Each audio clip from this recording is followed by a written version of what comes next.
오늘은 유일한 구원자 예수님 외에는 구원이 없습니다라는 제목을 가지고 하나님의 말씀 함께 나누도록 하겠습니다. 오늘날 많은 사람들이 이렇게 얘기합니다. 종교는 다 똑같다. 그냥 착하게 살면 우리는 된다. 우리가 종교를 믿는 그 이유는 착하게 살기 위해서 우리가 교회도 다니고 불교도 다니고 또 이슬람교도 믿고 다 하는 것이다 이야기합니다. 우리가 산 정상에 오르는 길은 여러 가지가 있다고 하죠. 그래서 구원도 마찬가지로 우리가 구원에 오르는 길은 여러 가지 길이 있다라고 합니다. 그래서 기독교에도 구원이 있고 불교에도 구원이 있고 이슬람교에도 구원이 있고 다른 종교에도 다 구원이 있다라고 이야기해요. 특히 어디서 이런 얘기를 많이 하냐면 이 카톨릭에서 천주교에서 이런 이야기들을 많이 하죠. 천주교에서만 이런 이야기를 하느냐? 그렇지 않습니다. 기독교에서 많은 목사님들이 보수적이지 못하고 진보적인 많은 목사님들이 종교 통합, 종교다운주의를 외치면서 기독교에만 구원이 있는 것이 아니라 타 종교에도 구원이 있다라고 주장을 합니다. 그래서 성탄절이 되게 되면 여러분 이 절에서 목사님들을 초빙해서 설교를 듣기도 하고 그리고 이제 5월 초파일이 되면은 이 부처님 오신 날에 교회에서 스님을 모셔다가 설법을 듣기도 합니다. 그래서 종교 통합, 종교 다운지 여러분 얼마나 멋진 말입니까? 여러분이 종교끼리 서로 싸우고 나누어지고 이런 하는 이 모든 일들이 여러분 정말 많은 사람들이 실증을 하고 염증을 느끼게 되는데 그런데 여러분 종교가 하나가 된다는 거 얼마나 아름답고 훌륭한 이야기겠어요. 그런데 여러분 성경은 분명하게 말씀하고 있습니다. 예수님이 우리에게 말씀하고 있는데요. 요한복음 14장 6절 우리 같이 한번 읽겠습니다.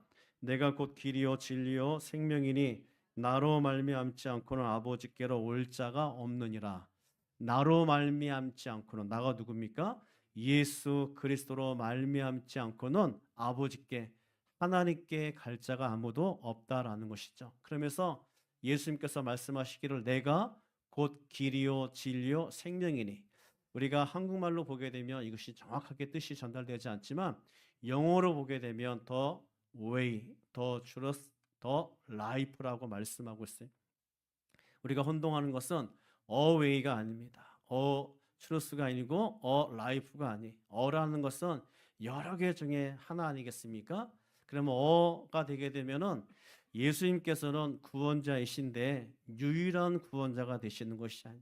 예수님도 구원자고 부처도 구원자고 마음의 또 구원자가 된다라는 것입니다. 그런데 성경은 예수님께서는 분명하게 I am the way and the truth and the life라고 분명하게 우리에게 말씀하고 있어요. 예수님만이 유일한 구원자가 되시는 줄 믿습니다. 오늘 우리가 읽은 이 본문을 보게 되면 3장하고 연결이 되는데 3장에서 이 베드로와 요한이 이제 성전으로 들어가다가 성전 미문에 앉아 있는 나면서부터 걷지 못한 그 사람에게 나사렛 예수의 이름으로 일어나 걸어라 했더니 그 사람이 벌떡 일어나는 거예요. 발목에서부터 다리에 이르기까지 세 힘이 돋더니 이 40 먹은 사람 한 번도 걷지 못한 사람이 예수의 이름으로 일어나서 한 번도 하나님을 찬양하지 못하고 등을 쥐고 성전 앞에 앉았던 사람이 이제 성전을 향해서 성전 안에 뛰어들어가 하나님을 경배하며 하나님을 찬양하며 하나님께 영광을 돌리는 그런 사람이 되었습니다. 이 사람이 날마다 성전 미문 안에 있었던 것을 많은 사람들이 유대인들이 거의 다 봤을 거 아니 40년 동안 그 자리에 앉아 있었으니 그런데 이 사람이 예수의 이름으로 일어난 거예요. 이 기적을 수많은 유대인들이 그곳에 있던 사람들이 다 보게 되었고 베드로의 기적을 보고 수많은 사람들이 놀랐습니다.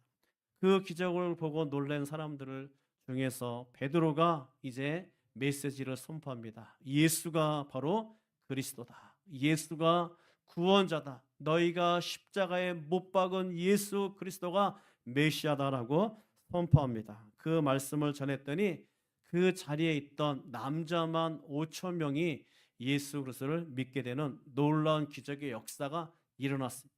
남자만 5천 명이니 여러분 거기다가 4를 곱하게 되면 4, 5, 22만 명이 넘는 사람들이 한순간에 예수를 믿게 되는 거예요. 여러분 얼마나 놀랍습니까? 이 시대에도 그런 놀라운 부흥의 역사가 일어나길 소망합니다. 여러분, 성경에만 그런 것이 일어나는 것이 아니라 우리나라의 초대교회도 그렇고요. 그리고 여러분 17세기와 19세기, 20세기 여러분 부흥의 시대에는 정말 이 하나님의 사람들이 말씀을 선포할 때 그 말씀이 예수 그리스도를 선포할 때마다 사람들이 회개하고 주님 앞에 돌이켜서 정말 이 수많은 군중들이 모이는 것을 보게 됩니다. 1903년대 원산 대부흥에서도 여러분 그 하디 선교사가 말씀을 선포할 때 그곳에 놀라운 부흥이 일어났고, 장대현 교회를 통해서 1908년도에 평양 대부흥의 역사가 일어났습니다. 전국 방방곡곡에 예수가 믿는 사람들이 일어나고 교회가 세워지는 놀라운 기적의 역사가 여러분 부흥의 시대에 일어났습니다. 17세기에도 19세기에도 여러분 이 미국에서도 제1차 대각성, 제2차 대각성 그런 시대에 수많은 사람들이 회개하며 주님 앞에 돌아오는 그런 일들이 벌어졌습니다. 예수의 이름은 힘이 있는 줄 믿습니다. 예수의 이름에는 능력이 있는 줄 믿습니다. 그런데 베드로가 수많은 사람들 앞에 이제 말씀을 선포하고 5천 명이 넘는 사람들이 몰려오자 누가 싫어했냐면 종교 지도자들이 그 사건에 대해서 싫어했다라는 것입니다. 왜 싫어했냐면 베드로가 기적을 일으켰기 때문에 싫어한 것이 아니었어요.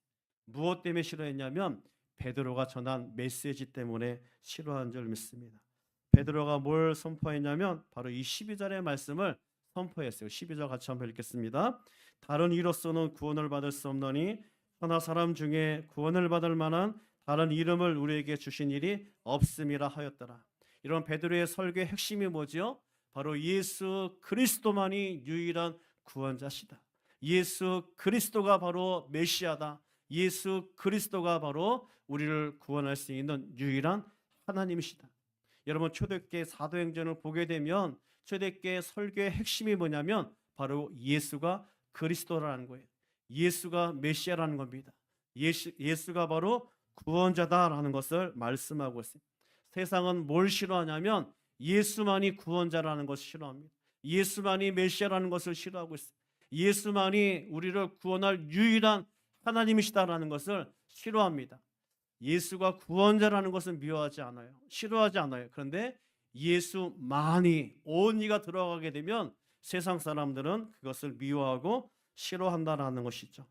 오늘 이 말씀에 보게 되면 이 사건 때문에 오늘 이 초대교회 하나님의 사람들이 잡히게 되고 옥에 가두어지는 그런 핍박을 받게 되었습니다. 왜 핍박을 받다고요?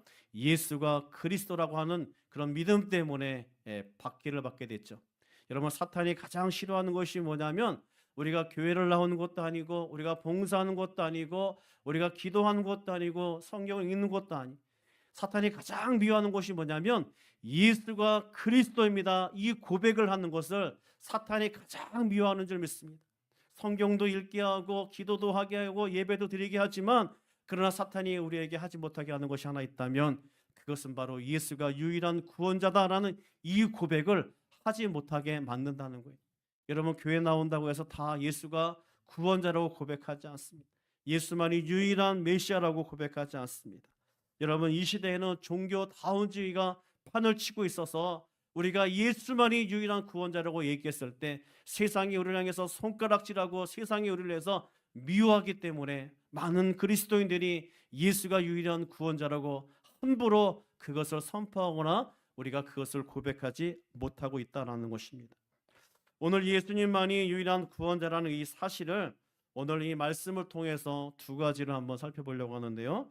첫 번째로 예수님만이 유일한 구원자가 되시는 그 이유가 뭐냐면 예수님께서 죽으시고 그리고 죽음에서 부활하셨기 때문인 줄 믿습니다. 우리 10절 같이 한번 읽겠습니다. 너희가 모든 이스라엘 백성들은 알라 너희가 십자가에 못 박고 하나님이 죽은 자 가운데서 살리신 나사렛 예수 그리스도의 이름으로 이 사람이 건강하게 되어 너희 앞에 섰느니라. 여러분 복음의 핵심이 뭐냐면 이런 복음의 핵심은 바로 십자가와 부활인 줄 믿습니다. 십자가 뭡니까? 십자가는 예수 그리스도가 이 땅에 오셔서 고난을 받으시고 나의 모든 죄를 위해서 죽으신 그 사건, 죽으신 것으로 끝나신 것이 아니라 사망 권세를 이기시고 다시 살아나신 그 부활의 그 사건이 바로 복음의 핵심이에요. 교회에서 십자가를 말하지 않고 부활의 메시지가 없다면 그것은 잘못된 교회인 줄 믿습니다. 그 말씀은 잘못된 선포된 메시지인 줄 믿습니다. 여러분, 미국 교회에서 뿐만 아니라 전 세계적으로 많은 영향력을 미치는 목사님이 계시는데 바로 조엘 오스틴 목사님이 있어요. 여러분, 한 번쯤은 여러분 보신 적이 있는데 긍정의 힘이라고 하는 이 책을 써가지고 전 세계적으로 수백만 부 이상을 팔았던 사람입니다. 한국에서도 정말 거의 모든 성도들이 또 목회자들이 읽었던 그런 책이에요.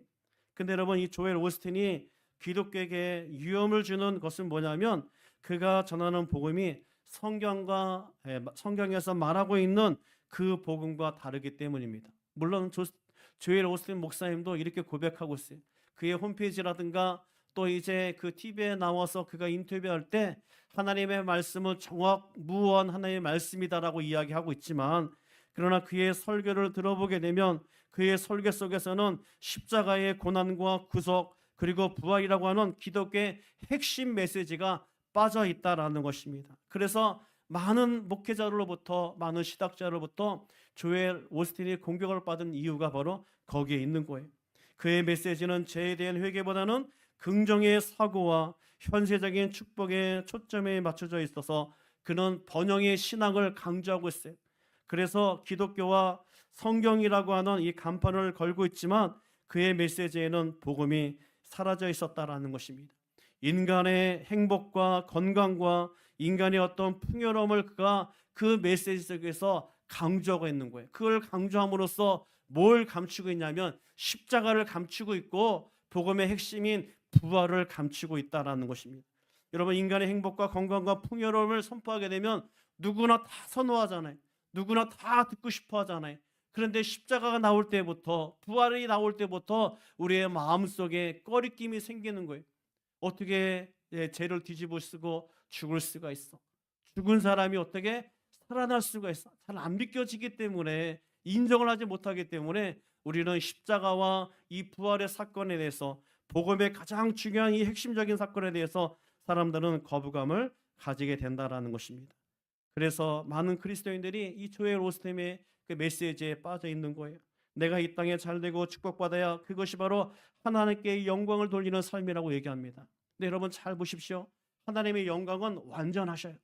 우리가 더 갖다가 붙인다고 해서 하나님의 영광이 더 커지는 것이 아닙니다.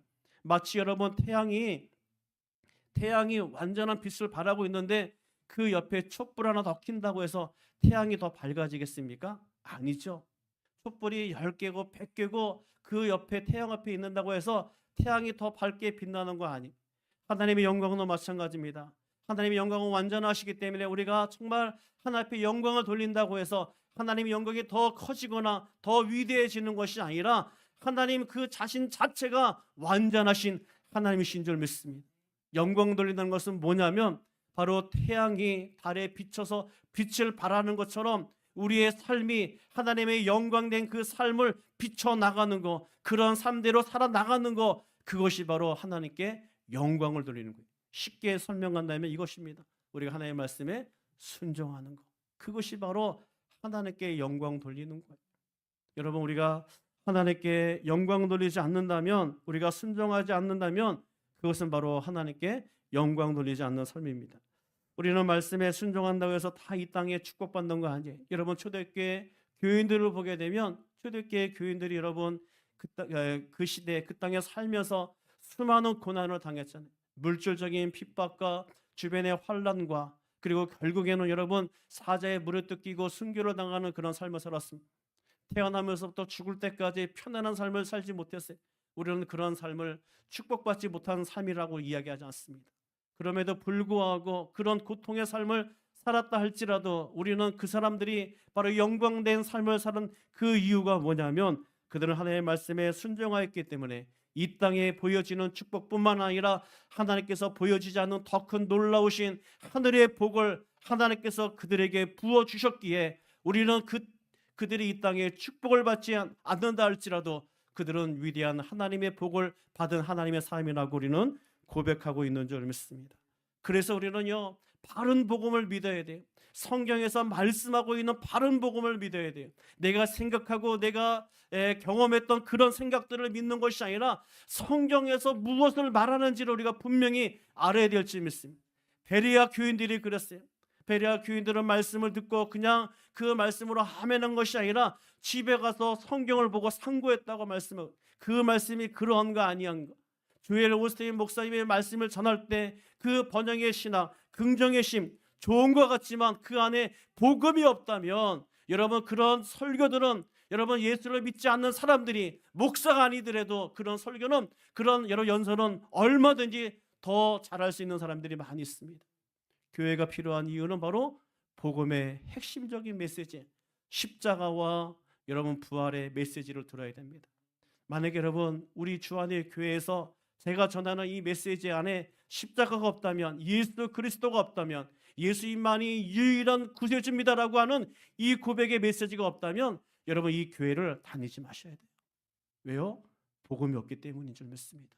그런데 우리가 교회가 작아도 여러분 우리가 제가 메시지를 잘 못 전하고 설교를 잘 내가 전달하지 못한다 할지라도 그 메시지 속에 예수 그리스도가 있다면, 유일하신 구원자 하나님만이 있다면 우리는 그가 하나만으로도 우리는 이 교회를 다녀야 될 그 이유가 있는 줄 믿습니다. 우리는 예수님을 잘 믿어야 될 줄 믿습니다. 메시지에 복음이 없다면 그는 참된 교회가 아니고 참된 설교가 아닌 줄 믿습니다. 복음에는 반드시 예수 그리스도의 십자가와 부활이 있어야 되는 거예요. 우리 2절 같이 한번 읽겠습니다. 예수 안에 죽은 자의 부활이 있다고 백성을 가르치고 전함을 시도하여. 베드로가 예수 그리스도 안에 부활이 있고 그리고 죽은 자들의 부활이 있다고 선포할 때 세상 사람들은, 백성들은 그 베드로의 메시지를 싫어했습니다. 교회에 나오면 건강하게 될 수 있고 잘 살 수 있고 비즈니스가 잘 될 수 있다라고 하면 사람들은 그 말에 대해서 선호하고 받아들이지만 십자가 부활에 대해서는 사람들은 미워하고 그 메시지는 싫어해요.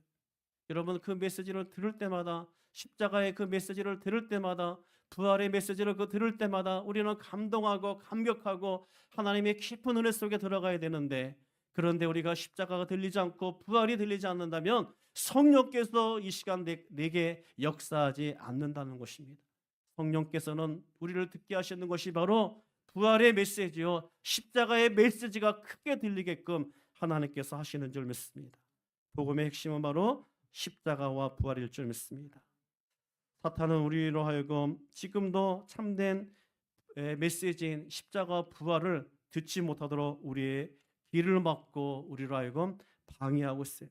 그래서 우리가 구원자가 되시기 위해서 예수님께서 이 땅에 오셨고 이 땅에서 고난을 받으시고 그리고 우리 죄를 위해서 죽으시고 다시 살아나신 주님, 죄와 사망에서 승리하시고 부활하신 그 주님, 그 주님만이 바로 유일한 구원자가 되신다는 것을 우리가 믿고 나아가야 될 줄 믿습니다. 예수님이 단순히 위대한 스승이었다면 주님께서는 구원자가 될 수가 없어요.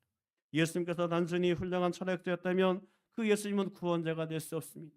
예수님께서 단순히 종교의 창시자였다면 여러분 예수님은 우리의 참된 구원자가 될 수가 없습니다.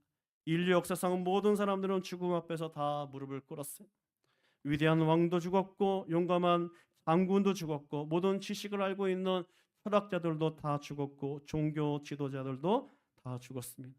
그러나 예수님만이 죽음에서 유일하게 살아나신 분이신 줄 믿습니다.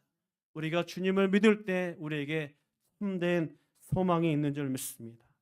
두 번째로 예수님만이 구원자가 되시는 그 이유는 버림받은 돌이 모퉁이의 머릿돌이 되셨기 때문이에요. 우리 11절 같이 한번 읽겠습니다. 이 예수는 너희 건축자들이 버린 돌로서 집 모퉁이의 머릿돌이 되었느니라. 자, 이 말씀은 베드로가 시편 118편 22절에 있는 말씀을 인용하고 있어요. 집을 짓는 건축자들은 좋은 집을 짓기 위해서 수많은 돌들을 살펴봅니다. 이 돌이 이 집에 맞을까? 저 돌이 이 집에 맞을까? 좋은 돌은 선택을 하고 필요 없는 그런 돌들은 다 버려버립니다. 예수님은 수많은 사람들에게 버림받는 돌이 되어 주셨어요. 예수님은 종교 지도자들과 군중들에게 벌을 받아 결국 십자가에 못 박혀 죽으셨습니다. 그런데 하나님은 그 버림받은 예수님을 가장 중요한 모퉁이의 머릿돌로 세우신 줄 믿습니다. 모퉁이의 머릿돌은 건물의 전체를 지탱하는 가장 중요한 돌이고, 그 모퉁이의 머릿돌이 무너지거나 빠지게 되면 그 건물 자체가 무너지는 거예요. 여러분, 예수님은 우리 인생의 모퉁이의 머릿돌이 되어주시는 줄 믿습니다. 우리 인생 가운데 예수님이 없다면 우리의 인생이 다 무너지게 되는 거예요. 여러분, 가정도, 여러분 공동체도, 모든 모임도 예수님이 빠져 있으면, 여러분 예수님이 없으면 우리의 모든 삶은 다 무너지게 돼 있다는 것이죠. 우리 인생 가운데 여러분 예수님이 계시지 않으면 우리의 인생은 무너지게 되는 겁니다. 아무리 우리가 열심히 쌓아 올린다 할지라도 주님이 우리를 지탱해 주지 않으면 우리가 쌓아 올린 것 한순간에 무너지는 거예요. 높이 올라갈수록 더 많이 무너지고 더 심하게 여러분 무너지게 돼 있습니다. 그래서 우리는 바로 예수님 위에 우리의 삶을 세워야 될 줄 믿습니다.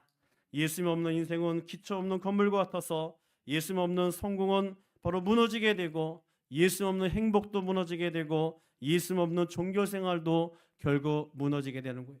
우리가 아무리 교회 열심히 나와도, 우리가 새벽을 깨우고 수요예배를 나오고 주일 예배를 나와도 매일 기도를 해도 그리스도 안에서 예수 위에 우리의 신앙을 세우지 않는다면 우리의 신앙과 우리의 모든 삶은 다 무너지게 된다는 것이죠.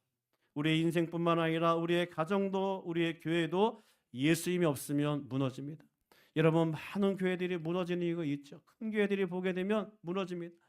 여러분, 그 교회들이 싸울 때마다 서로 갈려지고 나눠지는데 왜 싸우고 나눠집니까? 그 안에 예수 그리스도가 없는 거예요. 그 안에 뭐만 있냐면 나의 생각만 있어요. 나의 판단만 있어요. 나의 경험만이 있고 나의 결정만 있습니다. 내가 옳다는 거예요. 여러분, 실제로 보게 되면 우리가 옳을 수도 있어요. 그런데 중요한 건 뭐냐면 그 옳은 것 위에 예수 그리스도가 없다라는 것이죠. 그래서 교회가 분리가 되고, 그래서 교회가 나누어지고 교회가 싸우게 되더라는 것입니다. 그런데 싸우다가도 예수님이 그 안에 있으면 그 분열은 하나가 되는 줄 믿습니다. 모퉁이의 머릿돌은 건물마다 지탱해주는 아주 중요한 돌인데, 건물의 방향을 결정해주고 건물의 중심을 잡아주기 때문에 여러분, 아무리 흔들어도 모퉁이의 머릿돌이 안전하다면 그 건물은 안전하게 세워지는 거예요. 예수님의 12제자 중에서 마태하고 가나인 시몬이 있습니다. 마태의 직업은 세리였고 가나인 이 시몬은 열심당원이었어요. 열심당원은 뭐냐면 바로 민족주의자들. 그 당시에 유대인들은 로마의 식민지로 있었습니다. 그래서 독립운동을 위해서, 나라를 해방하기 위해서 열심히 민족주의를 위해서 애썼던 사람들입니다. 반면에 이 마태라는 사람은 세금을 걷어들이는 이 텍스 컬렉터, 이 세리였죠. 이 사람은 누구를 위한 사람이냐면 로마인들을 위해서 일했던 사람이, 민족의 유대인들의 같은 동족의 피를 빨아먹는 사람과 같이 잔인하게 세금을 걷어들여서 로마 황제에게 바쳤던 사람이었습니다. 여러분, 이 세리와 이 가나인, 이 열심당원은 하나가 될 수 없는 사람입니다. 상극이 서로 얼굴을 보게 되면 불키게 되고 싸우게 되고 나누어질 수밖에 없고 갈라설 수밖에 없는 이 사람이, 여러분 우리가 복음서를 읽게 되면 이 세리 마태와 가나인 열심당원인 이 시몬이 싸운 적이 한 번도 없었어요. 3년 공생애 동안 싸워야 되는데, 나누어지고 분리되고 서로 갈라져야 되는데 그들이 갈라지지 않고 하나가 될 수 있었던 것은 그 안에 모퉁이의 머릿돌이 되신 예수 그리스도가 계셨기에 그 집이 세워진 줄 믿습니다. 예수님이 계시면 나눠질 수 없는 거예요. 예수님이 계시면 견고하게 세워주는 줄 믿습니다. 머릿돌이 여러분 잘못 놓이게 되면 아무리 튼튼하게 세워진다 할지라도 그것이 결국에는 여러분 무너지지 않습니까? 우리의 신앙도 마찬가지예요. 사람들은 여전히 예수님을 거절하며 살고 있습니다. 돈을 모퉁이의 돌로, 성공을 모퉁이의 돌로, 자녀를 모퉁이의 머릿돌로 우리가 삼고 사업과 비즈니스를 우리가 모퉁이의 머릿돌로 삼아가고 있습니다.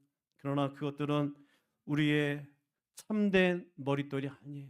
예수 그리스도만이 참된 머릿돌이 되신 줄 믿습니다. 우리가 원하는 그 머릿돌이 아무리 견고하게 보인다 할지라도 여러분 폭풍이 오게 되면 무너질 수밖에 없습니다. 어려움이 오게 되면 쓰러질 수밖에 없는 거예요. 그래서 수많은 이 땅의 머릿돌들은 여러분 다 어려움이 오게 되고 폭풍이 오게 되면 그 모든 것들은 쓰러져서 더 이상 잔해가 남지 않는 그런 모습을 우리에게 보여주고 있다라는 것이죠. 그러나 여러분, 예수님만이 오직 흔들리지 않는 우리의 머릿돌이 되어 주시는 줄 믿습니다. 예수님이 중심인 가정은 어려움이 와도 흔들리지 않는 거예요. 예수님이 중심인 교회는 시험이 와도 무너지지 않습니다. 예수님이 중심인 인생은 폭풍이 와도 잘 견뎌낼 수 있는 거예요. 신앙의 핵심은 지금 내가 예수님을 내 인생의 머릿돌로 삼고 있느냐 삼고 있지 않느냐, 이것이 우리의 신앙의 가장 중요한 거예요. 기도 몇 시간 했느냐, 성경 몇 시간 읽었느냐, 이것이 중요하지 않습니다. 돈이 얼마큼 있느냐, 어느 차를 타고 있느냐, 어느 집에 살고 있느냐 중요하지 않습니다. 중요한 것은 뭐냐면 내가 지금 예수 그리스도를 내 인생의 모퉁이의 머릿돌로 내가 삼고 있느냐, 예수 그리스도가 나의 유일한 구원자로 내가 인정하고 고백하고 있는가, 그것이 바로 우리 인생의 가장 중요한 신앙의 싸움인 줄 믿습니다. 우리 12절을 다시 한번 간절하게 한번 읽도록 하겠습니다. 다른 이로서는 구원을 받을 수 없나니 천하 사람 중에 구원을 받을 만한 다른 이름을 우리에게 주신 일이 없음이라 하였더라. 여러분, 베드로가 뭐라고 했어요? 구원받을 만한 다른 이름을 천하 그 어떤 이름 중에서 주시지 않았다는 겁니다. 천하 중에 여러분 부처도 있을 수 있고 마음에도 있을 수 있어요. 그러나 그런 이름으로 우리가 구원받을 수 없다는 거예요. 오직 예수 그리스도만이 우리를 구원할 수 있는 유일한 길이다라고 말씀하고 있습니다. 베드로가 이 말씀할 때 예수님이 구원받을 수 있는 길 중에 하나라고 말하지 않습니다. 예수님께서 가장 좋은 길이라고도 말하지 않고 있어요. 뭐라고 말하고 있냐면 예수님 외에는 다른 길이 없다라고 분명하게 말씀하고 있습니다. 예수님 외에 구원이 없다는 말은 예수님만이 우리의 모든 죄 문제를 해결할 수 있는 유일한 분이시다라는 것이죠. 우리의 가장 큰 문제는 경제 문제도 아니고 건강 문제도 아니고 비즈니스와 자녀 가정의 문제도 아니에요. 우리에게서 가장 큰 문제는 바로 죄에 대한 문제인 줄 믿습니다. 죄가 해결되지 않으면 우리는 지옥에 가는 거예요. 영원한 형벌을 받는 거예요. 근데 이 죄가 하나님과 우리 사이를 갈라 놓았는 줄 믿습니다. 어떤 죄인도 그래서 하나님 앞에 나갈 수가 없습니다. 죄의 값은 사망이라고 했어요. 죄를 지은 모든 사람은 영원한 불못불에 들어갈 수밖에 없는 그 사망의 권세 아래 있는 거예요. 그런데 예수님께서 이 땅에 오셔서 우리가 죽어야 될 그 십자가의 대신 죽으심으로 말미암아 우리의 모든 죄값을 십자가에서 대신 치러 주셨어요. 우리가 받아야 될 그 심판을 주님께서 대신 받으시고 우리에게 참된 소망인 부활로 주님께서 다시 살아나심으로 우리에게 참된 소망을 주신 줄 믿습니다. 그래서 우리는 예수님만이 유일한 구원자다라고 고백하는 거예요. 바로 이것이 우리가 예수를 믿는 가장 중요한 이유인 줄 믿습니다. 예수 믿었더니 사업이 잘 되더래, 예수 믿었더니 건강이 회복되더래, 예수 믿었더니 기적이 일어나더래. 여러분, 그거 중요하지 않습니다. 여러분, 예수님이 나의 구주라고 하는 이 고백이 세상의 어떤 기적보다도 가장 위대한 기적인 줄 믿습니다. 이것이 우리가 예수를 믿는 가장 중요한 일인데, 하나님은 버려진 돌 같은 우리의 인생 가운데서 주님께서는 머릿돌이 되어 주신 줄 믿습니다. 우리가 세상에서 가치 없다고 말할지라도 하나님은 우리를 절대로 포기하지 않으시는 줄 믿습니다. 중요한 것은 내가 얼마나 대단한 돌인가가 중요하지가 않아요. 내가 얼마나 위대한 사람인가, 얼마나 많이 가진 사람인가가 중요하지 않습니다. 중요한 것은 내가 머릿돌 대신 예수 그리스도의 나의 삶이 있는가, 여러분, 이것이 중요한 줄 믿습니다. 주님 위에 우리의 인생을 세워나갈 때 우리는 어떤 어려움에도 어떤 고난에도 흔들리지 않고 승리하며 넉넉히 이기는 그런 삶을 하나님께서 우리에게 허락해 주실 줄 믿습니다.